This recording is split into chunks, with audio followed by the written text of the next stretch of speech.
Russia sold wheat to the Philippines this week, and here to break it down for us is Kim Anderson, our crop marketing specialist. And Kim, the big question, why didn't the U.S. get that sale? Well, they just underbid us.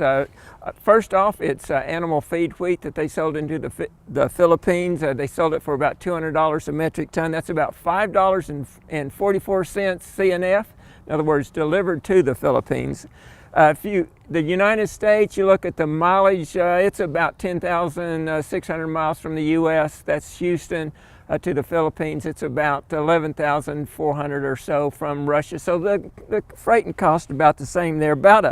I'd say a dollar a bushel to get it to the Philippines. So that gets that price down to $4.44 FOB on the vessel.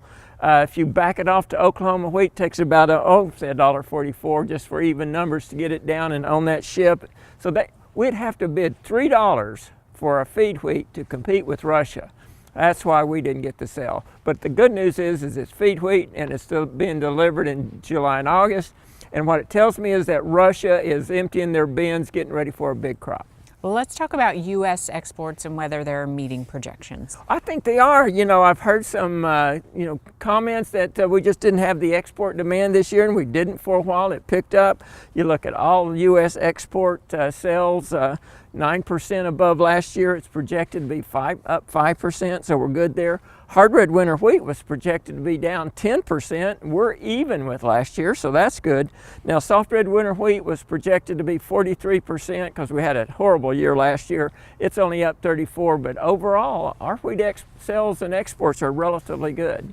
What about the projections for 2019 wheat production? If you look at that production on the world, it's come in at 28.1 billion bushels. That's going to be a new record, about 5% above last year's level. The United States, right under 2 billion bushels. That's up about 4%. Oklahoma, 119 million bushels, up 70%. Boy, we can talk about that. That's going to offset this low price we've got. Russia, you know, when we started with them, they were down about 2.5 billion bushels. Estimates came out this week from 3 billion to about 3.06 billion bushels. So more wheat for next year's market.